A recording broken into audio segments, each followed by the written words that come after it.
Hi my dear students, welcome to RK academy. This is your Srini sir. Guys, గత వీడియోలో మనం SSC జీడీకి సంబంధించినటువంటి జనరల్ అవేర్నెస్లో గ్రాండ్ టెస్ట్ 1 డిస్కషన్ చేసాం.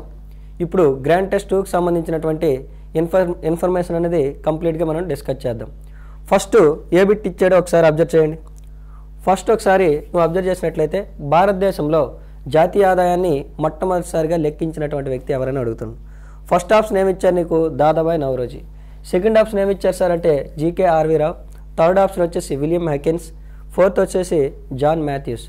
ఇక్కడ ఈ క్వశ్చన్కి మన ఆన్సర్ ఏమవుతుంది సార్ అంటే మనకి ఈ క్వశ్చన్కి మన యొక్క ఆన్సర్ వచ్చేసి దాదాబాయి నౌరోజీ అనేది మన యొక్క ఆన్సర్. ఎందుకంటే గత వీడియోలో కూడా మనం డిస్కస్ చేసాము.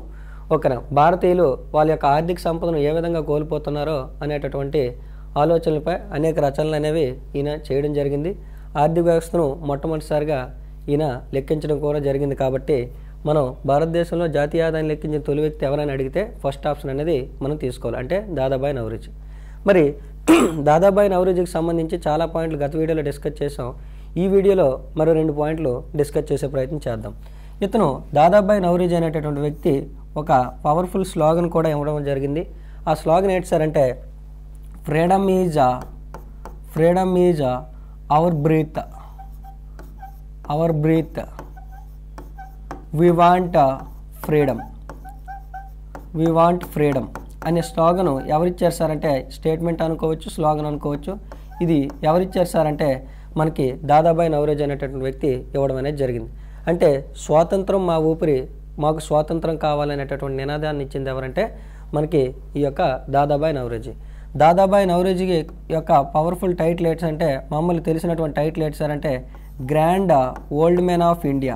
Grand old man of India అని ఎవరిని పిలుస్తారు సార్ అంటే grand old man of India అని ఎవరిని పిలుస్తారు సార్ అంటే దాదాబాయి నౌరోజీ. అంటే భారతదేశ కురువృద్ధుడు అని ఎవరిని పిలుస్తారు? దాదాబాయి నౌరోజీ. మరి ఇదే సందర్భంలో ఓల్డ్ మ్యాన్ అనే పదం వచ్చింది కాబట్టి ఇక్కడ మనకి భారతదేశంలో సౌత్ ఇండియా ఓల్డ్ మ్యాన్ అని లేదా grand old man of south India అని ఎవరిని పిలుస్తారు సార్ అంటే సుబ్రహ్మణ్యం అయ్యర్. ఎవరిని పిలుస్తారు సార్ అంటే సుబ్రహ్మణ్యం అయ్యర్ని ఏమని పిలుస్తారు సార్ అంటే grand old man of south India అని పిలుస్తారు. మరి grand old women of India అని ఎవరిని పిలుస్తారు సార్ అంటే మనకి అనీ బెసెంట్ని పిలుస్తారు. అనీ బెసెంట్ని ఏమని పిలుస్తారు? గ్రాండ్ ఓల్డ్ ఉమెన్ ఆఫ్ ఇండియాని ఎవరిని పిలుస్తారు సార్ అంటే అనీ బెసెంట్ని పిలవడం అనేది జరుగుతుంది అనమాట. ఇవి కొన్ని పాయింట్లు అనేవి ఇక్కడ డిస్కస్ చేసాం.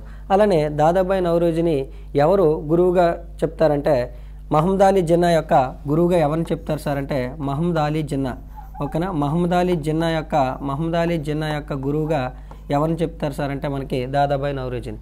అలానే ఈ యొక్క మహమ్మద్ అలీ జిన్నా ఎవరి యొక్క పొలిటికల్ మెంటర్గా చెప్పవచ్చు సార్ అంటే హ్యూమ్ యొక్క పొలిటికల్ మెంటర్ ఎవరు సార్ అంటే హ్యూమ్ యొక్క పొలిటికల్ మెంటర్. అంటే రాజకీయ గురువు ఎవరికి రాజకీయ గురువుగా చెప్పొచ్చు అంటే మనం ఏవో హ్యూమ్కి పొలిటికల్ మెంటార్గాను గురువుగా, నార్మల్ గురువుగా అయితే మహమ్మద్ అలీ జిన్నాకి అని చెప్తుంటాం అనమాట. ఇవి మనకి దాదాబాయి నౌరోజీకి సంబంధించినటువంటి కొన్ని ముఖ్యమైన పాయింట్లు. గత వీడియోలో కూడా నేను ఇతను రాసినటువంటి బుక్ 1901లో ఒక బుక్, 1876లో ఒక book, poverty and British rule in India అనేటటువంటి పుస్తకాలు తీసుకొచ్చారని చెప్పి మనం డిస్కస్ చేయడం అనేది జరిగింది.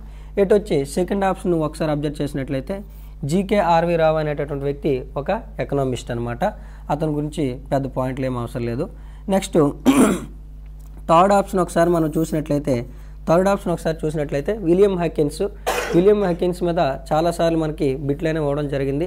ఫస్ట్ నీకు గుర్తుకు రావాల్సింది ఎవరంటే విలియం హ్యాకిన్స్ చూడగానే నీకు గుర్తుకు రావాల్సింది ఎవరు సార్ అంటే జహంగీర్ అనమాట. ఎందుకంటే ఈ యొక్క విలియం హ్యాకిన్స్ అనేటటువంటి వ్యక్తి బ్రిటిష్ నేవల్ ఆఫీసరు. ఈయన జహంగీర్ దర్బార్ని 1608లో సందర్శించారు. ఓకేనా? 1608లో ఈయన సందర్శిస్తే తర్వాత 1615లో ఎవరు సందర్శించారు సార్ అంటే జేమ్స్ వన్ అనేటటువంటి వ్యక్తి ఈ యొక్క జహంగీర్ దర్బార్ని సందర్శించడం అనేది జరిగింది. బిట్ సింపుల్గా ఏం అడుగుతాడంటే 1608లో ఈ క్రింది ఏ బ్రిటిష్ నేవల్ ఆఫీసరు జహంగీర్ యొక్క దర్బార్ని సందర్శించారని చెప్పేసి అడుగుతారు. ఎవరు విజిట్ చేశారని అడుగుతాడు. గుర్తుపెట్టుకోవాల్సింది ఎవరంటే విలియం హ్యాకిన్స్ అనగానే జహంగీర్ యొక్క కోర్ట్ని లేదా దర్బార్ని సందర్శించిన వ్యక్తి ఎవరంటే నీకు గుర్తుకు రావాల్సింది ఫస్ట్ ఈ యొక్క విలియం హ్యాకిన్స్ అనమాట. రెండవ వ్యక్తి ఎవరు సార్ అంటే నీకు 1615లో మరొక వ్యక్తి ఎవరంటే జేమ్స్ వన్ అనేటటువంటి వ్యక్తి ఈ యొక్క జహాంగీర్ దర్బార్ని సందర్శించడం అనేది జరిగింది. వీళ్ళు బ్రిటిష్ వాళ్ళు అనమాట. ఓకేనా. నెక్స్ట్ మరొక ఆప్షన్ చూసినట్లయితే జాన్ మాథ్యూస్. ఈయన మనకి ఫార్మర్ ఫినాన్స్ మినిస్టర్ అనమాట. ఇతని గురించి మేమేం పెద్దగా నేర్చుకోవాల్సిన అవసరం అయితే లేదు. ఇవి ఈ బిట్కి సంబంధించి ఇంపార్టెంట్ పాయింట్స్. ఓకేనా. మీకు ప్రతి బిట్ని కూడా విత్ ఆప్షన్స్ చాలా క్లిస్టల్ క్లియర్గా ఎక్స్ప్లెనేషన్ అనేది ఇవ్వడం జరుగుతుంది. సో దట్ మీరు దగ్గరుండి నోట్స్ మంచిగా ఫ్రేమ్ చేసుకోండి. ఇప్పటి వరకు మన ఛానల్ సబ్స్క్రైబ్ చేయనట్లయితే సబ్స్క్రైబ్ చేయండి. అలానే మీ యొక్క ఫ్రెండ్స్ కూడా దీన్ని షేర్ చేయండి. ఓకే. నెక్స్ట్ సెకండ్ బిట్ ఒకసారి చూసినట్లయితే ఆల్రెడీ నేను చెప్పినట్టు ఇతను వచ్చేసి బ్రిటిష్ నేవల్ ఆఫీసరు. జహాంగీర్ దర్బార్ని 1608లో సందర్శించారు. 1615లో జేమ్స్ వన్ అనే వ్యక్తి జహాంగీర్ దర్బార్ని సందర్శించడం అనేది జరిగింది. నెక్స్ట్ 62వ బిట్ ఒకసారి చూసినట్లయితే ప్రస్తుతం మనకి సుప్రీంకోర్టులో సభ్యుల సంఖ్య.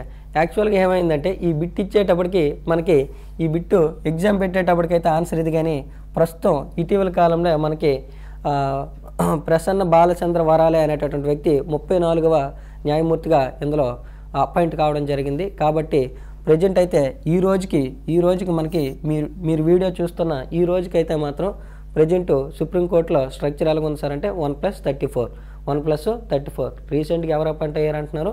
ప్రసన్న బాలచంద్ర వరాలే అనే వ్యక్తి 34వ న్యాయమూర్తిగా సుప్రీంకోర్టు న్యాయమూర్తిగా అపాయింట్ కావడం అనేది జరిగిందనమాట. ఓకే. ఒకసారి ప్రారంభంలో యాక్చువల్గా సుప్రీంకోర్టు గురించి ఒకసారి మనం ఇన్ఫర్మేషన్ చూసినట్లయితే సుప్రీంకోర్టులో ప్రారంభంలో ఎంతమంది ఉన్నారు సార్ అంటే 1+7 ఉండేవారు అనమాట. ప్రస్తుతం ఎంతమంది ఉన్నారు సార్ అంటే 1+34 ఉన్నారనమాట. ప్రారంభంలో సిజే ఎవరు సార్ అంటే చీఫ్ జస్టిస్ ఆఫ్ ఇండియా ఎవరంటే హెచ్జే కాన్యా. ప్రస్తుతం చీఫ్ జస్టిస్ ఆఫ్ ఇండియా ఎవరు సార్ అంటే DY Chandrachud.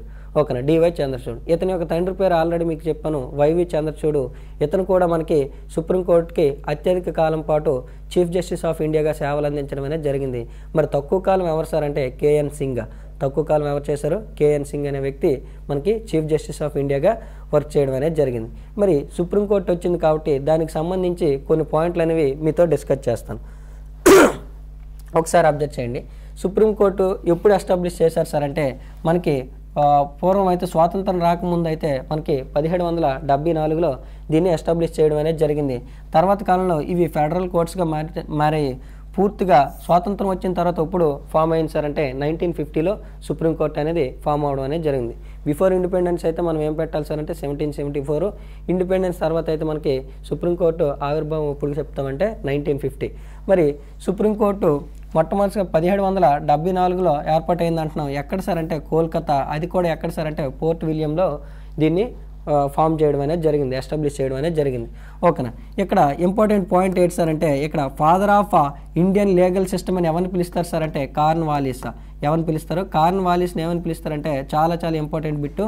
Father of Indian legal system అని ఎవరు పిలుస్తారంటే కార్న్వాలిస్ని పిలుస్తారు. సుప్రీంకోర్టు యొక్క మోటో ఏంటి సార్ అంటే వెన్స్ లా దెన్స్ విక్టరీ అనేది ఇక్కడ జస్ట్ మీరు గుర్తుపెట్టుకోండి. ఇట్లా వివరణ అనేది మనకి గ్రూప్స్ గట్స్ చదివిన వాళ్ళకి అవసరం, కానీ ఇవి జస్ట్ టూకీగా పైన పాయింట్లు నేర్చుకుంటే మనం 10th బేస్ ఎగ్జామ్ రాస్తున్నాం కాబట్టి మీరు లో లెవెల్లో అలాగా నేర్చుకుంటే సరిపోతుంది అనమాట. ఓకేనా. నెక్స్ట్ సుప్రీంకోర్టుకి సంబంధించినటువంటి భాగం ఎన్నో సార్ అంటే మనకి 5th పార్ట్ అనమాట.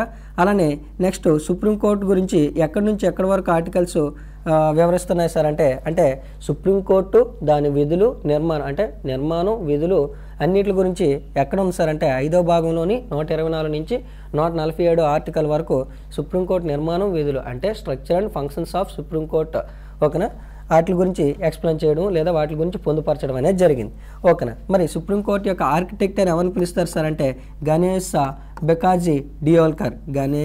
బికాజీ డియోల్కర్ అనే వ్యక్తిని సుప్రీంకోర్టు ఆర్కిటెక్ట్గా చదువుతుంటాం అనమాట. మరి ఇటీవల మనకి కొత్త పార్లమెంట్ అనేది మనం ఏర్పాటు చేసుకోవడం జరిగింది. ఆ యొక్క భారతదేశంలో కొత్త పార్లమెంటు రూపకర్త లేదా రూపశిల్పి ఎవరైనా అంటే బిమల్ పటేల్.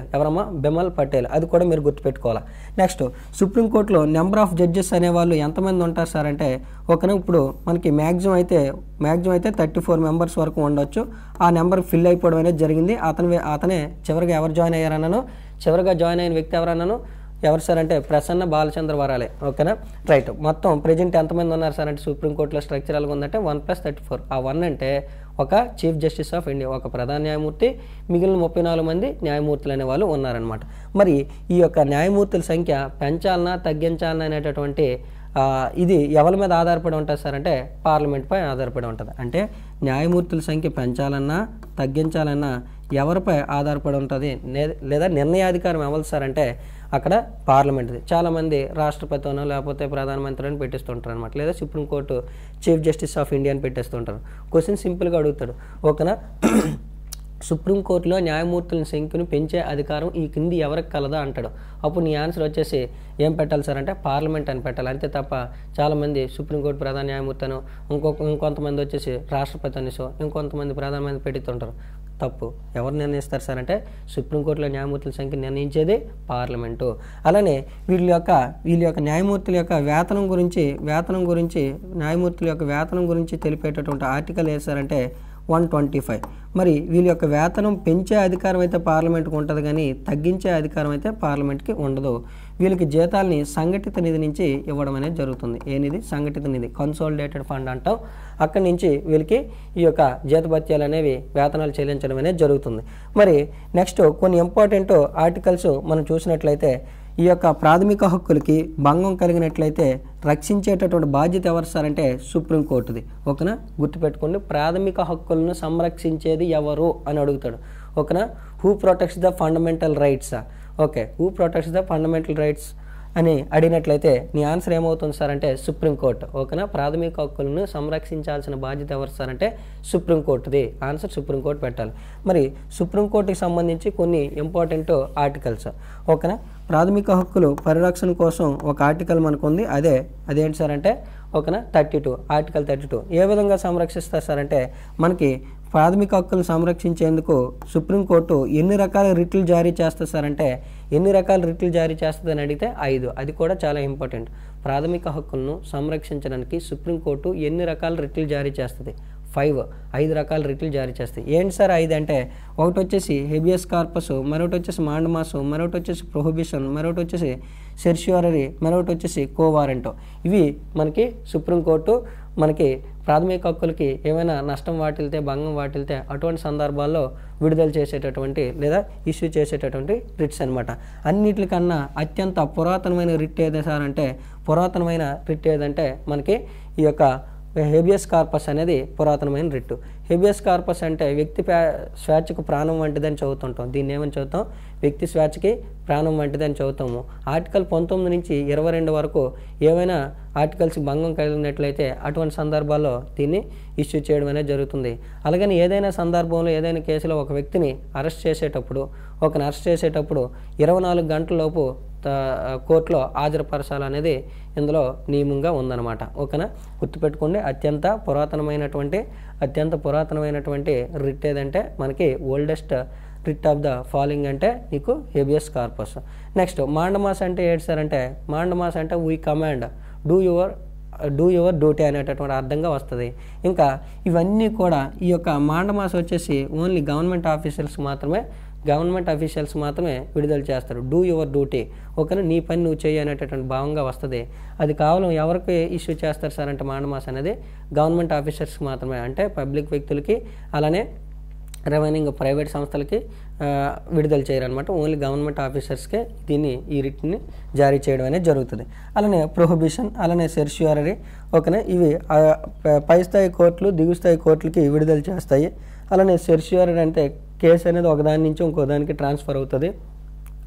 కేసు యొక్క ఫైల్ అనేది ఒక కోర్టు నుంచి మరొక కోర్టుకి ట్రాన్స్ఫర్ అవ్వడం అనేది జరుగుతుంది. అది సెర్ష్యూరరీ. అలానే ఇది కూడా కోవారెంట్ అనేది మనకి మరొక రిట్ అనమాట. నెక్స్ట్ ఇక్కడ వచ్చేసి నేనేం చెప్తున్నాను, మాండమాస్ అనేది ఓన్లీ గవర్నమెంట్ ఆఫీసర్స్కి మాత్రమే విడుదల చేస్తారు. గుర్తుపెట్టుకోండి, అన్ని రిట్లు కూడా ఏ భాషకు చెందినవి సార్ అంటే మనకి లాటిన్ భాషకు చెందినవి. ఓకేనా, రిట్లన్నీ కూడా ఏ భాషకు చెందినటువంటి రిట్స్, ఇవన్నీ కూడా లాటిన్ భాషకు చెందినవి. గుర్తుపెట్టుకోండి. సింపుల్గా మీకు బిట్ రావాలంటే సుప్రీంకోర్టు ఎన్ని రకాల రిట్లు జారీ చేస్తుంది? 5. సుప్రీంకోర్టు ప్రాథమిక హక్కులను పరిరక్షించేందుకు ఉన్నటువంటి ఏ ఆర్టికల్ ప్రకారం రిట్లు జారీ చేస్తుంది అంటే మనకి ఆర్టికల్ 32 ప్రకారం జారీ చేస్తుంది. నెక్స్ట్ ఇంకోటి ఏంటి సార్ అంటే ఇక్కడ వచ్చేసి మరికొన్ని ఆర్టికల్స్ అనేవి మీకు ఇవ్వడం జరిగింది. ఈ యొక్క 141 గురించి మీరు ఒకసారి అబ్జర్వ్ చేసినట్లయితే 141 వచ్చేసి మనకి దేశంలో మనకి సుప్రీంకోర్టు అనేక రకాల తీర్పులు ఇస్తుంది. ఆ తీర్పులన్నింటినీ ఒకటి ఉంది కదా, తనొక్కటే కాకుండా అన్నీ పాటించాలన్నమాట. అంటే దేశంలో ఉన్నటువంటి ఉన్నత న్యాయస్థానాలన్నీ కూడా ఓకేనా, మిగిలిన హైకోర్టులు, జిల్లా స్థాయి కోర్టులు అన్ని న్యాయస్థానాలు కూడా దాన్ని ఒబే చేయాల్సి ఉంది, పాటించాల్సిన అవసరం ఉంది. అది దాని గురించి చెప్పేటటువంటి ఆర్టికల్ వేస్తారంటే మనకి 141. మరి 143 వేస్తారంటే 143 వచ్చేసి రాష్ట్రపతి న్యాయ సలహా కోరుతారు సుప్రీంకోర్టుని.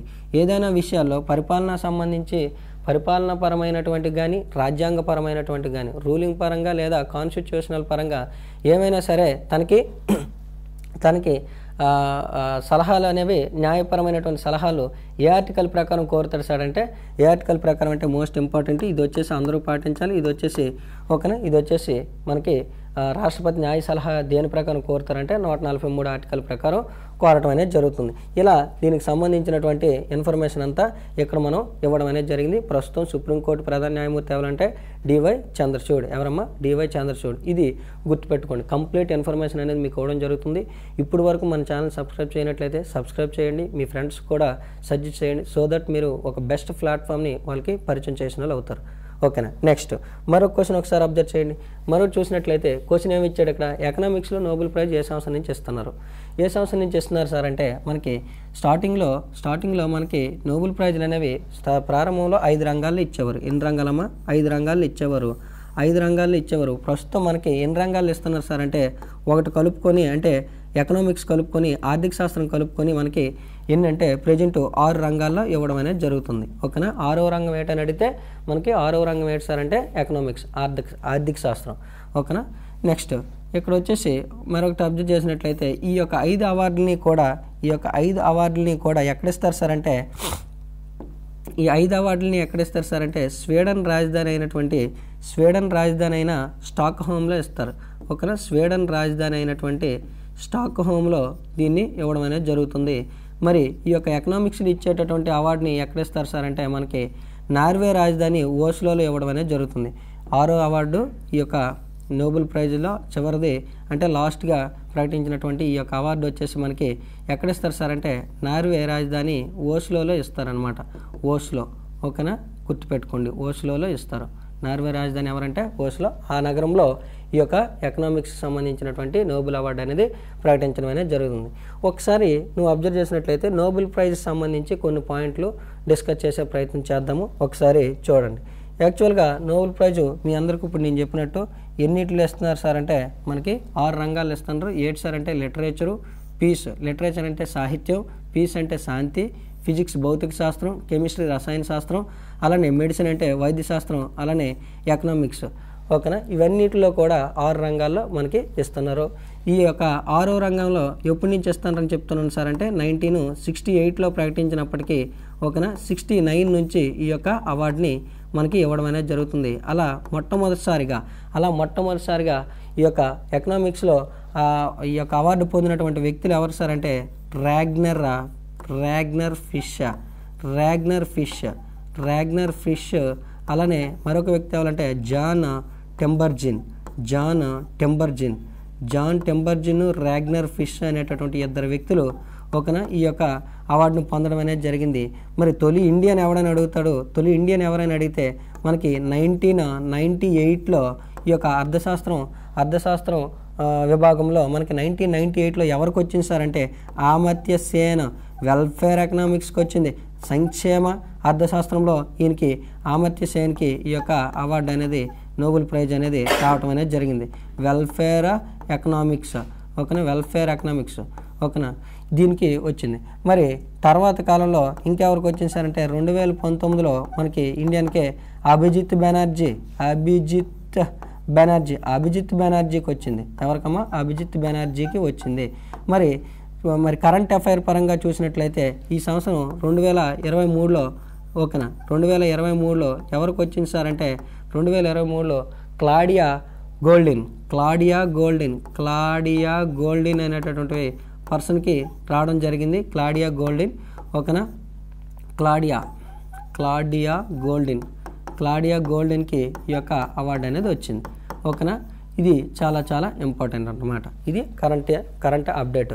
స్టాక్ ఇచ్చాము, దానికి సంబంధించి కరెంట్ అఫైర్ కూడా మీకు ఇక్కడ ఇవ్వడం అనేది జరిగింది. ఓకేనా. ఇవి మనకి దీనికి సంబంధించినటువంటి ఎన్ని కేటగిరీస్లో ఇస్తారు, వేటేట్లో ఇస్తారు అనేటటువంటి ఇన్ఫర్మేషన్ ఇక్కడ జరిగింది. మరి ఇండియాలో ఎవరెవరికి నోబెల్ ప్రైజులు వచ్చాయి, మొదటగా వచ్చిన వ్యక్తి ఎవరు, అవి కూడా పైగా 2023లో అన్ని రకాల కేటగిరీస్లో ఎవరెవరికి వచ్చింది అనేది ఒకసారి చూసే ప్రయత్నం చేద్దాం.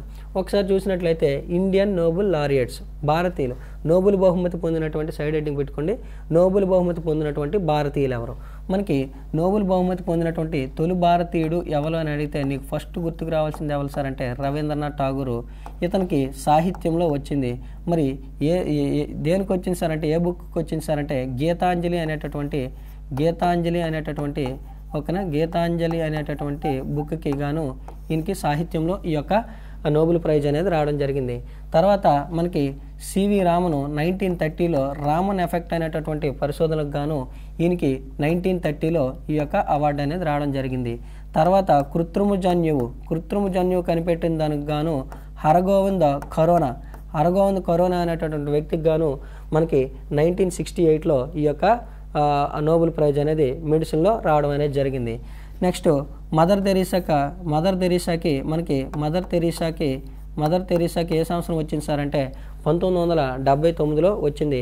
యాక్చువల్గా మదర్ తెరీసా అనేటటువంటి వ్యక్తి ఈమె ఆల్బేనియా దేశానికి చెందినటువంటి వ్యక్తి, ఆల్బేనియాకి చెందినటువంటి వ్యక్తి. కానీ 1948లో ఈమె భారతీయ సిటిజన్షిప్ అంటే ఇండియన్ సిటిజన్షిప్ పొందడం ద్వారా మనం భారతీయురాలుగా పరిగణించుకుంటూ వస్తున్నాం అనమాట. అందుకే ఈ యొక్క ఇండియన్ నోబెల్ లారియట్స్లో మనం ఆమె పేరుని జోడించడం అనేది జరిగింది. ఓకేనా. నెక్స్ట్ 2019లో ఆల్రెడీ చెప్పాను అభిజిత్ బెనర్జీ. నెక్స్ట్ 1998 ఆల్రెడీ చెప్పాను అమర్త్య సేన్ అని. 2014లో ఎవరికి వచ్చింది సార్ అంటే కైలాస్ సత్యార్థి. ఎవరికి వచ్చిందమ్మా? కైలాస్ సత్యార్థి అనేటువంటి వ్యక్తికి ఈ యొక్క నోబెల్ ప్రైజ్ అనేది పీస్లో రావడం అనేది జరిగింది. నెక్స్ట్ చంద్రశేఖర్ లిమిట్ అనేటటువంటి ప్రయోగానికి గాను 1983లో ఓకేనా సుబ్రహ్మణ్యం చంద్రశేఖర్కి రావడం అనేది జరిగింది. మరి 2009లో ఎవరికి వచ్చింది సార్ అంటే వెంకట్రామన్ రామకృష్ణన్కి రావడం అనేది జరిగింది. వెంకట్రామన్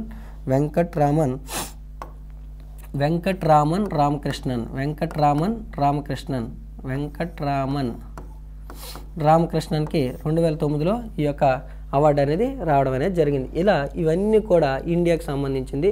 మోస్ట్ ఇంపార్టెంట్ రవీంద్రనాథ్ ఠాగూర్కి ఎప్పుడు వచ్చిందంటే 1913. ఎందులో వచ్చిందంటే లిటరేచర్లో వచ్చింది, సాహిత్యంలో వచ్చింది. ఆ నవల ఆయన రాసిన నవల ఏంటి సార్ అంటే మనకి గీతాంజలి అనేటటువంటి పుస్తకాన్ని ఆయన రాయడం అనేది జరిగింది.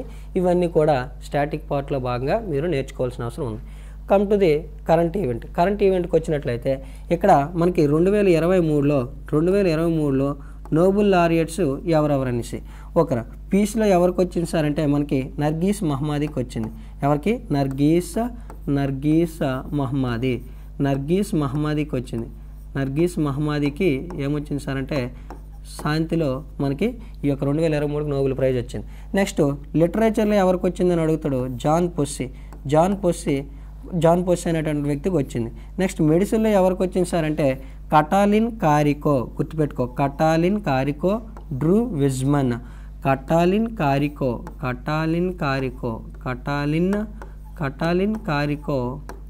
అలానే డ్రూ విజ్మన్ వీళ్ళిద్దరికి ఎందులో వచ్చింది సార్ అంటే మెడిసిన్లో రావడం అనేది జరిగింది. నెక్స్ట్ ఫిజిక్స్ చూసినట్లయితే మోస్ట్ ఇంపార్టెంట్, ఈ పదాలు టెర్మినాలజీ హార్డ్గా ఉంటాయి, నేర్చుకోవాలి తప్పదు. ఫెర్రీ అగస్టోని అలానే ఫ్రాంక్ క్రూయిజ్ అన్నీ హూలియర్ వీళ్ళకి ఫిజిక్స్లో రావడం అనేది జరిగింది. ఎలక్ట్రాన్ డైనమిక్స్పై కృషి చేసినందుకు గాను. దేనిపై? అది కూడా గుర్తుపెట్టుకుంది. దేనికి అవార్డు వచ్చిందంటే ఎలక్ట్రాన్ డైనమిక్స్పై వీళ్ళు కృషి చేశారు. ఇక్కడ మెడిసిన్లో ఏమొచ్చింది సార్ అంటే mRNA వ్యాక్సిన్ని వీళ్ళు డిస్కవర్ చేయడం అనేది జరిగింది ఎగ్నెస్ట్ కోవిడ్కి వ్యతిరేకంగా mRNA వ్యాక్సిన్ని వీళ్ళు డిస్కవర్ చేసిన దానికి గాను వీళ్ళకి ఇది వచ్చింది మెడిసిన్లో. వీళ్ళకైతే ఎలక్ట్రాన్ డైనమిక్స్పై కృషి చేశారు. నెక్స్ట్ కెమిస్ట్రీకి అయితే ముంగి బావండి అలానే లూయిస్ బ్రస్, మరొకటి ఎవరంటే అలెక్సీ ఎక్మో వీళ్ళకి కెమిస్ట్రీలో వచ్చింది. వీళ్ళు వచ్చేసి క్వాంటమ్ డాట్స్పై క్వాంటమ్ సంఖ్యలు తెలుసు కదా, అలా క్వాంటమ్ డాట్స్పై వీళ్ళు పరిశోధనకు గాను వీళ్ళకి ఈ అవార్డు వచ్చింది. నెక్స్ట్ ఎకనామిక్స్లో ఎవరికి వచ్చిందంటే ఆల్రెడీ నేను చెప్పాను క్లాడియా గోల్డెన్కి వచ్చింది. చూసారా, మీకు ఒక బిట్టే కాకుండా ఏదో టిక్ పెట్టకుండా కంప్లీట్గా దానికి సంబంధించినటువంటి ఇన్ఫర్మేషన్ కూడా మీకు క్లియర్ కట్గా రాష్ట్రంలో ఎక్కడా లేని విధంగా ఇంత మంచి ప్రోగ్రామ్ అనేది మనం చేయడం జరుగుతుంది. కాబట్టి ఇప్పటివరకు మన ఛానల్ సబ్స్క్రైబ్ చేయనట్లయితే మీ వంతు సపోర్ట్గా సబ్స్క్రైబ్ చేయండి, కామెంట్ చేయండి. క్లాసులు అనేవి ఎలాగున్నాయి, కంటెంట్ అనేది ఏ విధంగా ఉన్నదని కామెంట్ చేయండి. ఎందుకంటే మీరు ఇచ్చినటువంటి సపోర్టే నాకు బిగ్గెస్ట్ అచీవ్మెంట్ అనమాట. సో దట్ ఇప్పటివరకు సబ్స్క్రైబ్ చేయనట్లయితే సబ్స్క్రైబ్ చేయండి. నెక్స్ట్ మరొక క్వశ్చన్ ఒకసారి చూసినట్లయితే 4th క్వశ్చన్ ఏమి ఇచ్చాడు సార్ అంటే CEO of the year award 2023 2023 CEO of the ఇయర్గా ఎవరు ఎంపికయ్యారని అడుగుతున్నాడు. ఇక్కడ టైమ్స్ మ్యాగజైన్ అనేది 2023కి గాను ఎవరమ్మా టైమ్స్ మ్యాగజైన్ అనేది మనకి 2023కి గాను బెస్ట్ CEOగా ఎవరిని ఎంపిక చేసింది సార్ అంటే గుర్తుపెట్టుకోండి, శ్యామ్ ఆల్ట్మన్.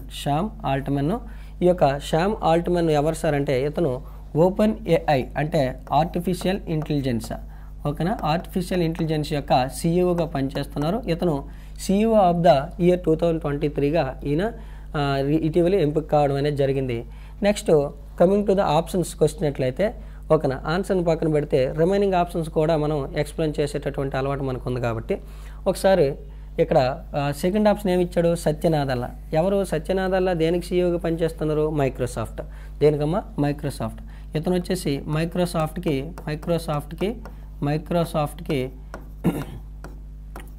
CEOగా పనిచేస్తున్నారు.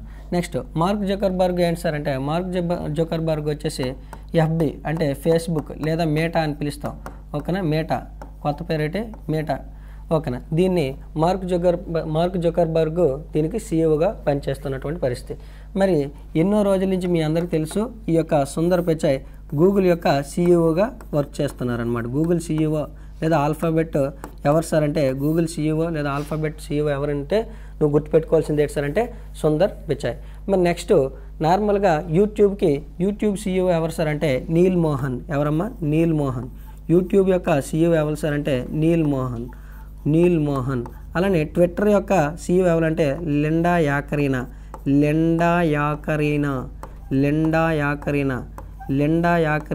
ట్విట్టర్ యొక్క CEO అనమాట.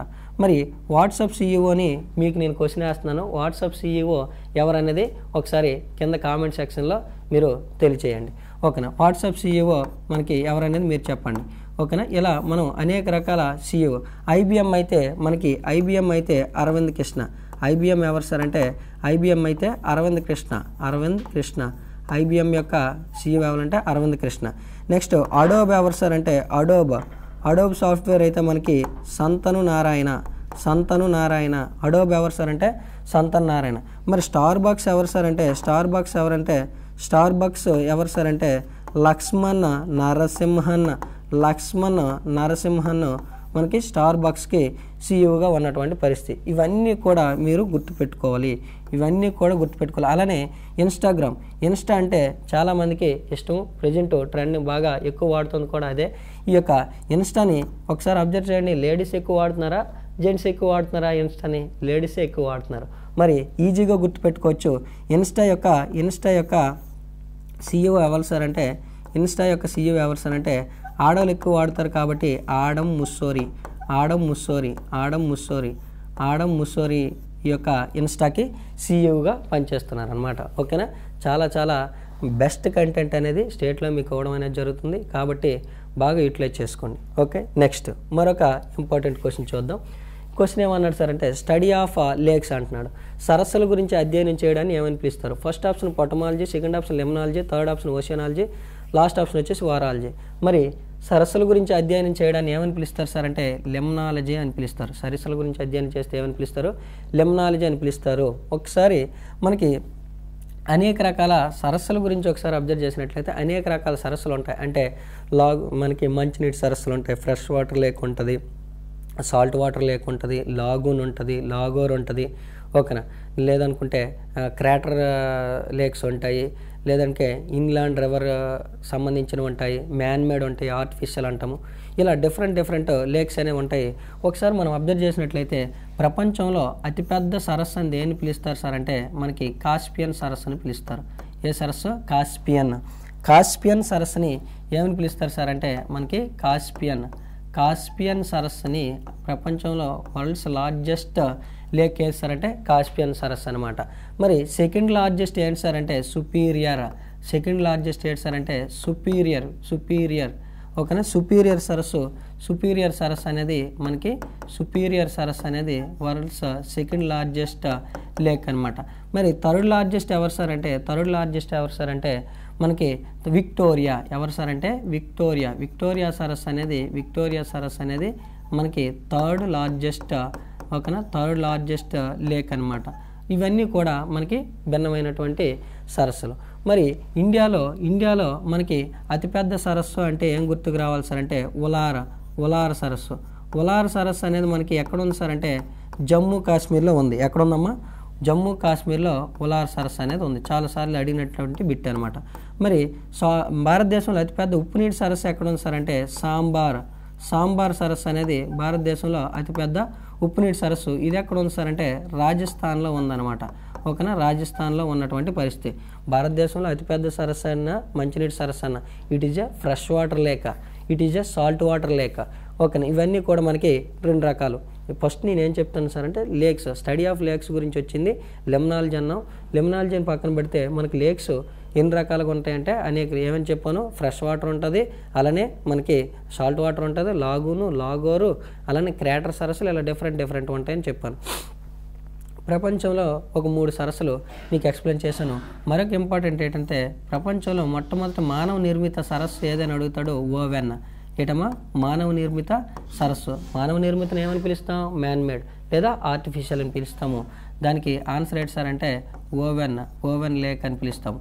ఓకేనా, ఓవెన్ లేక్. ఇవి దీనికి సంబంధించి. అలానే భారతదేశం గురించి వచ్చినట్లయితే భారతదేశంలో అతిపెద్ద సరస్సు అని అడిగితే నీకు ఉలార్. ఓకేనా, అతిపెద్ద ఉప్పునీటి సరస్సు అని అడిగితే నీకు సాంబార్ లేక్ అనమాట.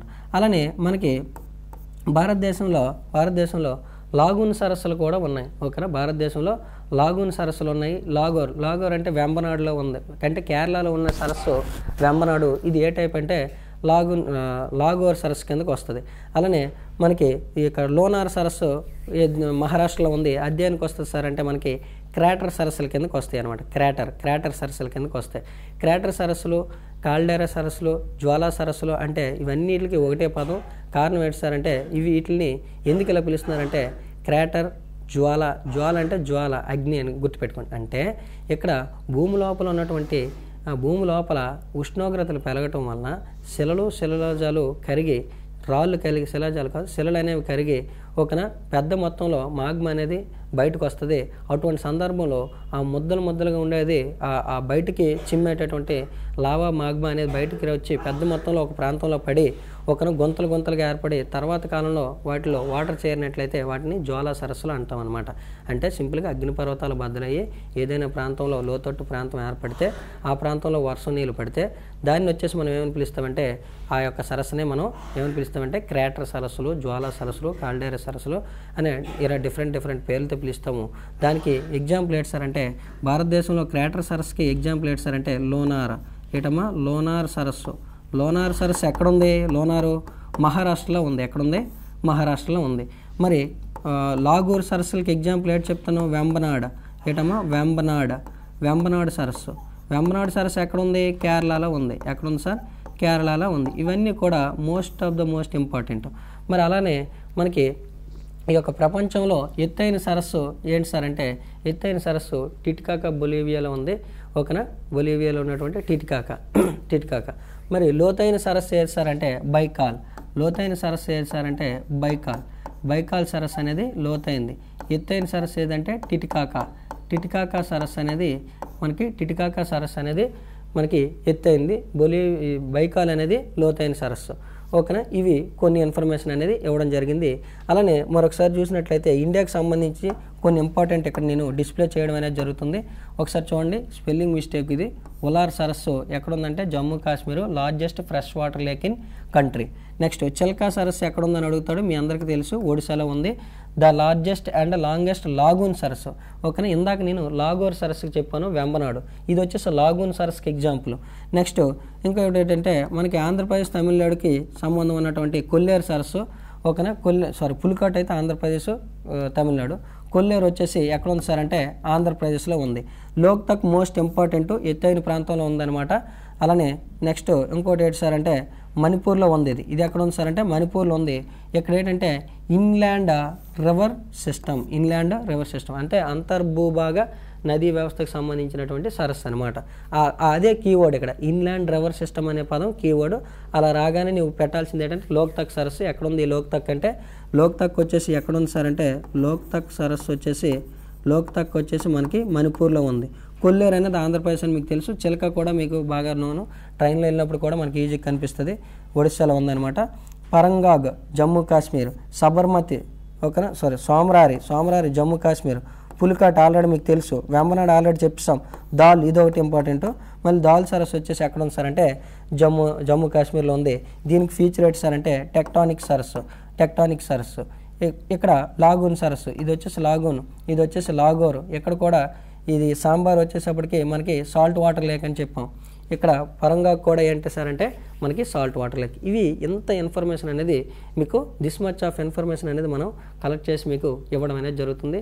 నోట్స్ అనేది క్లారిటీగా రాసుకోండి. నెక్స్ట్ మరో కొద్ది రోజుల్లో నేను మరొక 1 or 2 డేస్లో 3rd టెస్ట్ 4th టెస్ట్ కూడా ఒకేసారి అప్లోడ్ చేస్తాను.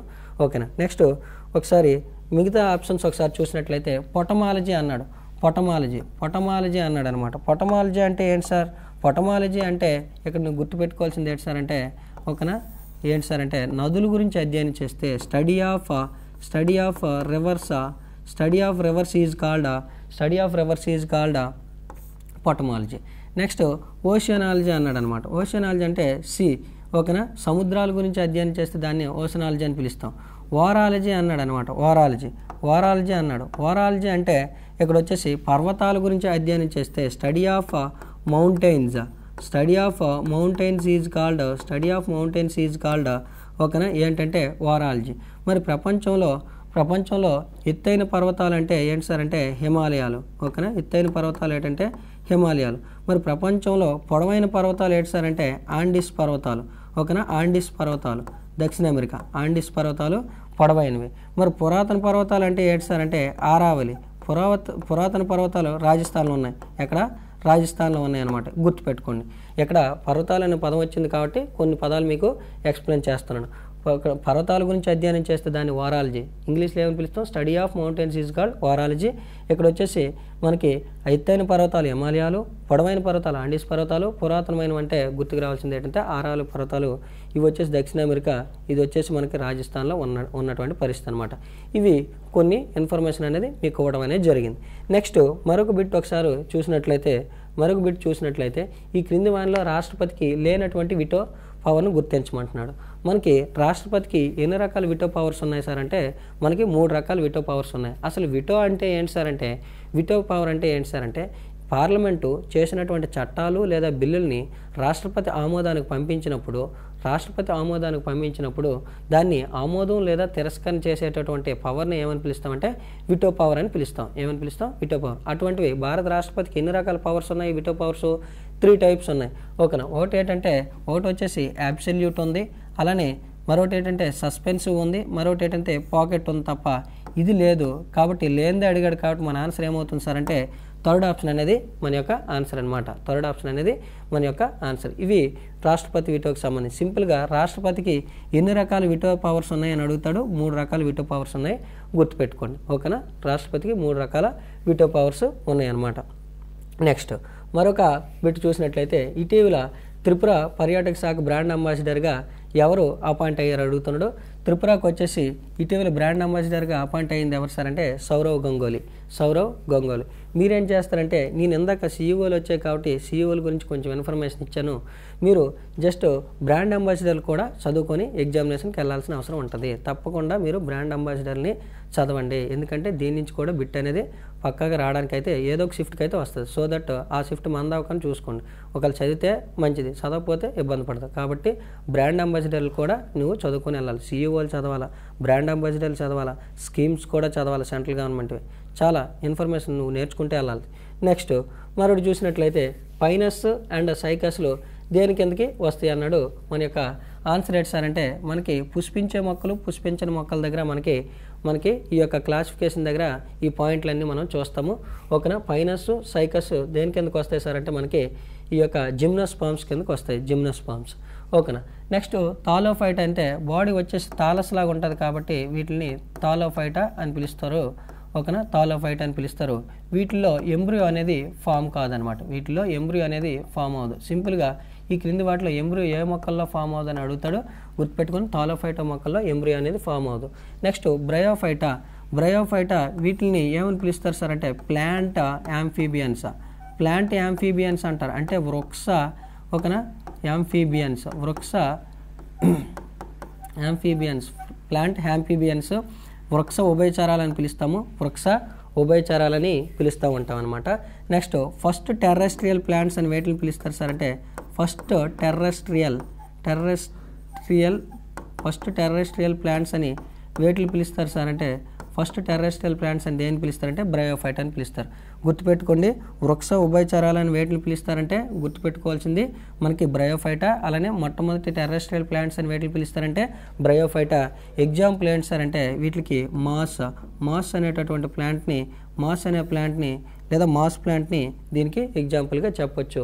ఇక్కడ వచ్చేసి జిమ్నోస్పర్మ్కి దేవదారు కూడా మరొక ఎగ్జాంపుల్గా చెప్పుకోవచ్చు. అంటే సైకస్ పైనసే కాకుండా దేవదారు చెట్లు కూడా మనం జిమ్నోస్పర్మ్స్కి ఎగ్జాంపుల్గా చెప్పుకోవచ్చు అనమాట. ఇక్కడ ఈ యొక్క పుష్పించే మొక్కలు, పుష్పించని మొక్కల దగ్గర ఈ క్లాసిఫికేషన్ అంతా మీరు బయాలజీ పరంగా కొంచెం చూసుకోండి. డెప్త్ ఏమవుడు లో లెవెల్ ఇస్తాడు, కొంచెం మీరు అవుట్లుక్ అనేది అవగాహన ఉంటే చాలు. చిన్న చిన్న ఎగ్జాంపుల్స్ ఏంటి, ఓకేనా, అవన్నీ గుర్తుపెట్టుకోవాలి. ఒకసారి చూసినట్లయితే నెక్స్ట్ బిట్ ఒకసారి మనం చూసినట్లయితే మనకి 69లో ఏమి ఇచ్చాడు సార్ అంటే 69th క్వశ్చన్లో మనకి ఇండియాలో ఏ రాష్ట్రంలో రెండవ అత్యంత పెద్ద సముద్ర తీరం ఉందని అడిగాడు.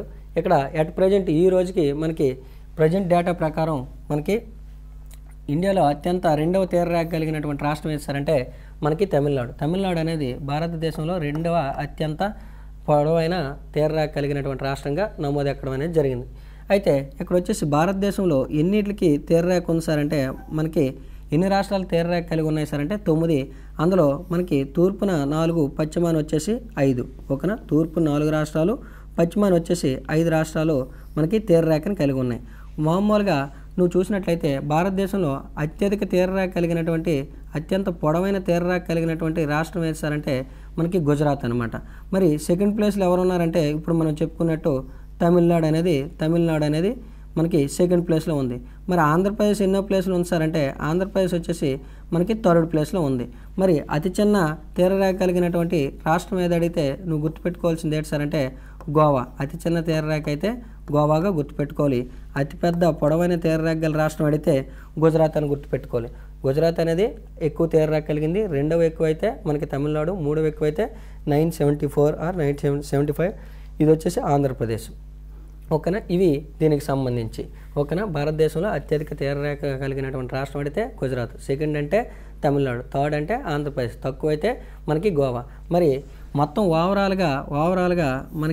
ఓవరాల్గా చూసుకున్నట్లయితే ఇండియా యొక్క తీరరేఖ ఎంత సార్ అంటే 6000 ఓకేనా 6100 అనమాట. మరి దీవులతో కలుపుకొని అయితే 7516 వరకు ఉంటుంది అనమాట. ఓకేనా, దీవులు కలుపుకోకుండా తీరరేఖ అయితే 6100, దీవులు కలుపుకొని అయితే విత్ ఐలాండ్స్ అయితే మనకి 7516, వితౌట్ ఐలాండ్స్ అయితే మనకి తీరరేఖ పొడవు, భారతదేశం యొక్క తీరరేఖ పొడవు అంతంటే 6100 కిలోమీటర్లు అనమాట. ఓకేనా, ఇవి దీనికి సంబంధించినటువంటి ఇన్ఫర్మేషన్. ఓకేనా, ఇక్కడ గుర్తుపెట్టుకోండి మనకి కేరళ ఈ తీరాలకు కూడా కొన్నిసార్లు పేర్లు ఇస్తారు. ఓకేనా, పశ్చిమ బెంగాల్ యొక్క తీరాన్ని ఏమని పిలుస్తారు సార్ అంటే వంగా తీరం అని పిలుస్తారు. పశ్చిమ బెంగాల్ యొక్క తీరాన్ని ఏమని పిలుస్తారు, వంగా తీరం అని పిలుస్తారు. మరి తమిళనాడు యొక్క తీరాన్ని ఏమని పిలుస్తారు సార్ అంటే కోరమాండల్ అని పిలుస్తారు. ఏమని పిలుస్తారు, కోరమాండల్ తీరం అని పిలుస్తారు. ఓకే, కోరమాండల్ తీరం అని పిలుస్తారు. కేరళకి ఏమని పిలుస్తారంటే మలబార్ తీరం అని పిలుస్తారు. కేరళ యొక్క తీరాన్ని ఏమని పిలుస్తారు సార్ అంటే మలబార్ తీరం అని పిలుస్తారు. ఓకేనా, నెక్స్ట్ ఆంధ్రప్రదేశ్ అయితే మనకి ఆంధ్రప్రదేశ్ అయితే సర్కార్ అంటాం అనమాట. ఓకేనా, సర్కార్ అని పిలుస్తాం, సర్కార్ తీరంగా పిలుస్తాం. ఒడిస్సా అయితే ఏమని పిలుస్తాం అంటే ఉత్కల్ అని పిలుస్తాం. ఒడిస్సా ఏమని పిలుస్తాం, ఉత్కల్. మరి కర్ణాటక అయితే ఏమని పిలుస్తాం అంటే కెనరా అని పిలుస్తాం. మహారాష్ట్ర, గోవాలను ఏమని పిలుస్తామంటే కొంకణి భాష ఎక్కువ కాబట్టి కొంకణ్ తీరంగా పిలుస్తాం అనమాట. ఇవన్నీ కూడా మీరు గుర్తుపెట్టుకోవాల్సిన అవసరం ఉంది. మరి గుజరాత్ యొక్క తీరాన్ని ఏమని పిలుస్తారు సార్ అంటే గుజరాత్ తీరాన్ని ఏమని పిలుస్తారంటే మోస్ట్ ఇంపార్టెంట్, చాలాసార్లు అడిగాడు, కాండ్లా తీరం అని పిలుస్తారు. ఏమని పిలుస్తారు, కాండ్లా తీరం. అంటే నీకు గుర్తుకు రావాల్సింది ఏంటి సార్ అంటే కాండ్లా వాటర్ ఏమన్నా కాండ్లా తీరం అన్నా నీకు గుర్తుకు రావాల్సింది ఏంటి సార్ అంటే నీకు గుజరాత్. ఓకేనా, క్లియర్. ఇవి దీనికి సంబంధించినటువంటి ఇన్ఫర్మేషన్ అనేది బ్రీఫ్గా ఇవ్వడం అనేది జరిగింది. మీరు నోట్స్ అనేది పర్ఫెక్ట్గా నోట్ చేసుకోండి. నెక్స్ట్ మరొకటి ఏంటి సార్ అంటే భారతదేశంలో కాఫీ ఉత్పత్తికి ప్రధానమైన రాష్ట్రం. మనకి కాఫీ యొక్క శాస్త్రనామం ఏంటి సార్ అంటే కెఫియా అరాబికా. ఓకేనా. కాఫీ అనేది ప్రపంచంలో మనకి బ్రెజిల్ ఎక్కువగా పండించడం అనేది జరుగుతుంది. కాఫీ నిజానికి ఎక్కడ పుట్టింది సార్ అంటే ఇథియోపియా. ఓకేనా. ఆరిజిన్ ఎక్కడ సార్ అంటే ఇథియోపియాలో పుట్టిందనమాట. కాఫీ యొక్క ఆరిజిన్ అడిగితే ఓకేనా, దీని యొక్క ఉత్పత్తి ఎక్కడ ప్రారంభమైందంటే ఇథియోపియా. మరి ప్రస్తుతం కాఫీని అధికంగా పండిస్తుంది ఎవరు సార్ అంటే బ్రెజిల్. కాఫీ ఉత్పత్తిలో ప్రథమ స్థానం ప్రపంచంలో ఎవరంటే బ్రెజిల్ అనమాట. అందుకే కాఫీ కింగ్ అని ఎవరిని పిలుస్తారు సార్ అంటే కాఫీ కింగ్ అని ఎవరిని పిలుస్తారంటే మనకి బ్రెజిల్ని కాఫీ కింగ్గా పిలవటం అనేది జరుగుతుంది. బ్రెజిల్ని ఏమని పిలుస్తారు? కాఫీ కింగ్ అని పిలుస్తుంటారు అనమాట. ఓకేనా. జస్ట్ ఏం చెప్తాను, కాఫీ వచ్చింది కాబట్టి కాఫీ యొక్క జన్మస్థలం వచ్చేసి ఇథియోపియా ఆరిజిన్ అంటాము. ఓకేనా. కాఫీని ప్రపంచంలో అధికంగా పండిస్తుంది ఎవరు సార్ అంటే మనకి బ్రెజిల్. అందుకే దీన్ని ఏమని పిలుస్తామంటే కాఫీ కింగ్. అయితే ఇక్కడ వచ్చేసి భారతదేశం కాఫీ ఉత్పత్తికి ప్రధానమైన రాష్ట్రం వేస్తారంటే మీరు గుర్తుపెట్టుకోవాల్సింది ఏంటంటే కర్ణాటక అనేది ఎక్కువగా మేజర్ ప్రొడక్షన్ని ఇక్కడి నుంచి మనకి ఉత్పత్తి అనేది ఎక్కువగా కాఫీ జరుగుతుంది. ఎక్కడ సార్ అంటే ఇవి కర్ణాటకలోని మనకి బాబు బుడాన్ కొండలు అనేవి ఉన్నాయి. బాబు బుడాన్ కొండలు ఉన్నాయి. ఆ కొండల్లో ఈ యొక్క కాఫీ ఎక్కువగా పండటం అనేది జరుగుతుంది. అంతేకాకుండా కర్ణాటక వచ్చేసి పట్టు ఉత్పత్తిలో కూడా ప్రథమ స్థానం. కర్ణాటక ఇప్పుడు ఏటమ్మా పట్టు ఉత్పత్తిలో కూడా ప్రథమ స్థానం. కాఫీ ఉత్పత్తిలో కూడా ప్రథమ స్థానంగా ఉందన్నమాట. ఇది కాఫీకి సంబంధించి కాఫీ యొక్క శాస్త్రనామం ఏంటి? కెఫియా అరాబికా అంటాము. అలానే కాఫీ యొక్క జన్మస్థానం ఇథియోపియా. కాఫీని అధికంగా పండించేది ఎవరు సార్ అంటే బ్రెజిల్. అందుకే దాన్ని కాఫీ కింగ్ అని పిలుస్తాము. ఆంధ్రప్రదేశ్లో కాఫీని ఎక్కువగా పండించేటటువంటి ప్రాంతం ఏంటి సార్ అంటే వైజాగ్ అనమాట. అంటే విశాఖపట్నంలో ఎక్కువగా కాఫీ అనేది పండుతుంది. ఒకటి వచ్చేసి ఒక రకం వచ్చేసి అరాబికా, మరొక రకం వచ్చేసి రోబస్టా. ఇలా రోబస్టా ఓకేనా. అరాబికా అనేటటువంటి ఒక బ్రాండు, అలానే రోబస్టా అనేటటువంటి మరొక బ్రాండు. ఈ రెండు రకాలు ఎక్కడ పండుతున్నాయి సార్ అంటే మనకి ఈ యొక్క విశాఖపట్నంలో మనకి ఈ యొక్క కాఫీ అనేది పండించడం అనేది జరుగుతుంది. నెక్స్ట్ తేయాకు కాఫీ వచ్చింది కాబట్టి అటువంటి పదమే తేయాకు ఉత్పత్తిలో ప్రథమ స్థానం ఎవరు సార్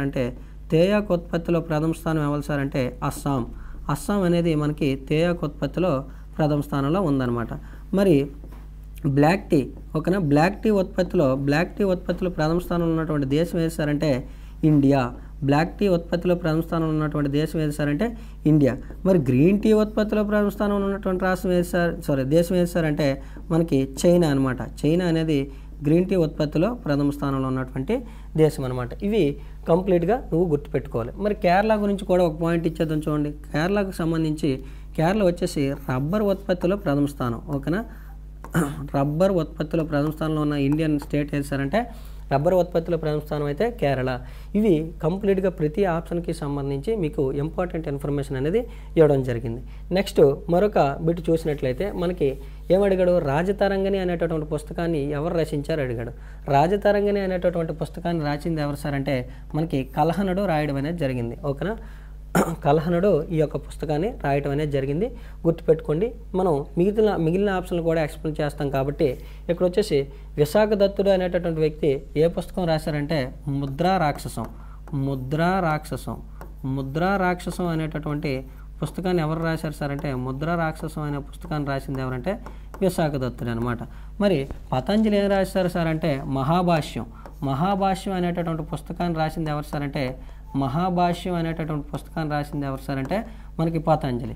కౌటిల్యుడు ఏం రాశాడు సార్ అంటే అర్థశాస్త్రం రాసింది ఎవరు సార్ అంటే కౌటిల్యుడు అనమాట. కౌటిల్యుడు రాశారు. ఇలా ప్రతి ఒక్కటి కూడా నువ్వు గుర్తుపెట్టుకోవాల్సిన అవసరం ఉందన్నమాట. ఎందుకంటే హిస్టారికల్ బ్యాక్గ్రౌండ్లో నీకు హిస్టరీలో సంబంధించినటువంటి బుక్స్ ఆథర్స్ కూడా నువ్వు గుర్తుపెట్టుకోవాలి. అలానే కరెంట్ ఈవెంట్స్కి సంబంధించినటువంటి బుక్స్ అండ్ ఆథర్స్ కూడా గుర్తుపెట్టుకొని ఎగ్జామినేషన్కి వెళ్ళాలి. ఓకేనా.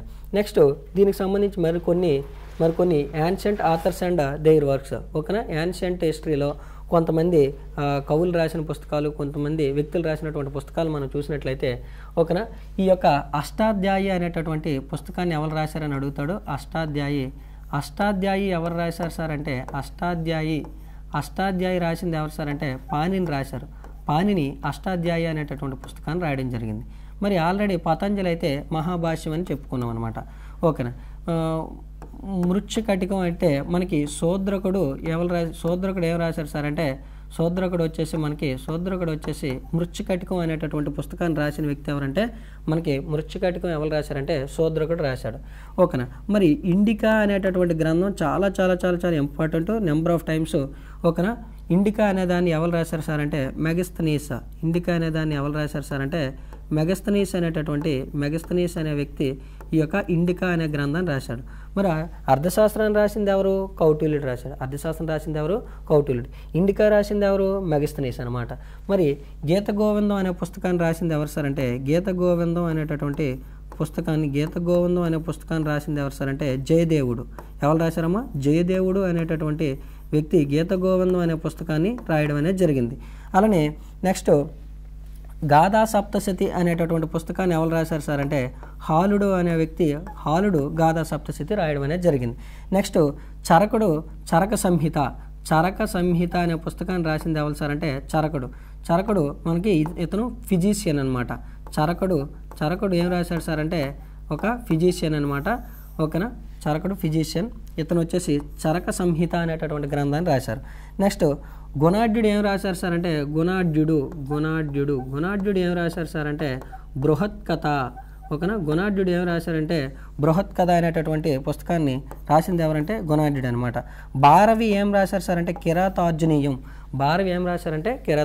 ఇవన్నీ కూడా నీకు హిస్టారికల్గా గుర్తుంచుకోవాల్సినటువంటి ఓకేనా యాన్షియంట్ వర్క్స్ అనమాట. ఓకేనా. డిఫరెంట్ ఆథర్స్ వాళ్ళు చేసినటువంటి వర్క్ అంటే బుక్స్పై వాళ్ళు రాసినటువంటి వివిధ రకాల రాజులు రాజ్యాలు వాళ్ళ యొక్క విధి విధానాలు వాళ్ళ యొక్క పరిపాలనటువంటి సంబంధ విషయాల్ని వీటిలో పొందుపరుస్తూ రాయటం అనేది జరిగింది. ఇవి కూడా మీరు గుర్తుపెట్టుకోవాలి. ఓకేనా. నెక్స్ట్ మరొకటి ఏంటి సార్ అంటే who was one the Nobel peace prize. Already ఇందాకే నోబెల్ ప్రైజ్ గురించి డిస్కస్ చేసాం. పీస్ ప్రైజ్ ఎవరికి వచ్చింది సార్ అంటే నర్గీస్ మహమ్మదీకి వచ్చింది. కటాలిన్ కారికా అయితే మెడిసిన్ అని చెప్పాను. జాన్ పొస్సే అయితే లిటరేచర్ అని చెప్పాను. ఓకేనా. క్లాడియా గోల్డెన్ అయితే ఆల్రెడీ మీకు ఏం చెప్పాను సార్ అంటే క్లాడియా గోల్డెన్ వచ్చేసి మనకి ఈ యొక్క ఎకనామిక్స్లో వచ్చిందని చెప్పేసి 2023కి డిస్కస్ చేసాం. నెక్స్ట్ 73 చూసినట్లయితే ఇక్కడ మనకి దేనిలో రసాయన శక్తి కాస్త విద్యుత్ శక్తిగా మారుతుందనేసి ఇచ్చాడు. మనకి ఇక్కడ వచ్చేసి రసాయన శక్తి కాస్త విద్యుత్ శక్తిగా మారేది ఏది సార్ అంటే బ్యాటరీలో అట్లా జరుగుతుంది అనమాట. మనకి డైనమోలో ఏం జరుగుతుంది సార్ అంటే డైనమోలో కాస్త మెకానికల్ ఎనర్జీ కాస్త యాంత్రిక శక్తి కాస్త ఎలా మారుతుంది సార్ అంటే మనకి ఎలక్ట్రికల్ ఎనర్జీగా మారుతుంది అనమాట. అంటే యాంత్రిక శక్తి విద్యుత్ శక్తిగా మారుతుంది. ఓకేనా. అది డైనమో కిందకు వస్తుంది అనమాట. ఇవి మనకి దేనిలో రసాయన శక్తి విద్యుత్ శక్తిగా మారుతుంది అంటే ఇవన్నీ మీరు గుర్తుపెట్టుకోవాల్సిన అవసరం ఉంది. అదే లౌడ్ స్పీకర్ అనుకోండి విద్యుత్ శక్తి కాస్త మనకి ధ్వని శక్తిగా మారుతుంది. అంటే ఎలక్ట్రికల్ ఎనర్జీ కాస్త ఏ విధంగా మారుతుంది సార్ అంటే మనకి ఎలక్ట్రికల్ ఎనర్జీ కాస్త ఏ విధంగా మారుతుంది అంటే మనకు వచ్చేసి ధ్వని శక్తిగా మారుతుంది అనమాట. అంటే సౌండ్ ఎనర్జీగా మారుతుంది అనమాట. ఓకేనా.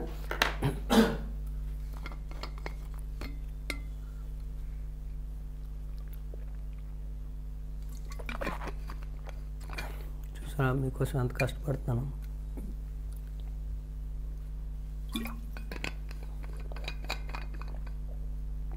నోట్స్ మంచిగా రాయండి. అద్భుతమైన పాయింట్లు చెప్తాను నేను. ఓకేనా. రైట్. నెక్స్ట్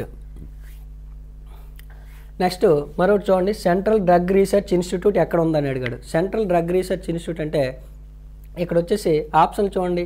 ఒకటి వచ్చేసి కాన్పూర్ ఇచ్చాడు, మరొకటి వచ్చేసి లక్నో ఇచ్చాడు, మరొకటి వచ్చేసి చెన్నై ఇచ్చాడు, మరొకటి వచ్చేసి అహ్మదాబాద్ ఇచ్చాడు. ఇక్కడ సెంట్రల్ డ్రగ్ రీసెర్చ్ ఇన్స్టిట్యూట్ ఎక్కడ ఉంది సార్ అంటే మనకి లక్నోలో ఉంది. గుర్తుపెట్టుకోండి. లక్నో అనేది చాలా చాలా ఎక్కువ రీసెర్చ్ సెంటర్లు అనేవి ఇక్కడ మనం చూస్తుంటాము.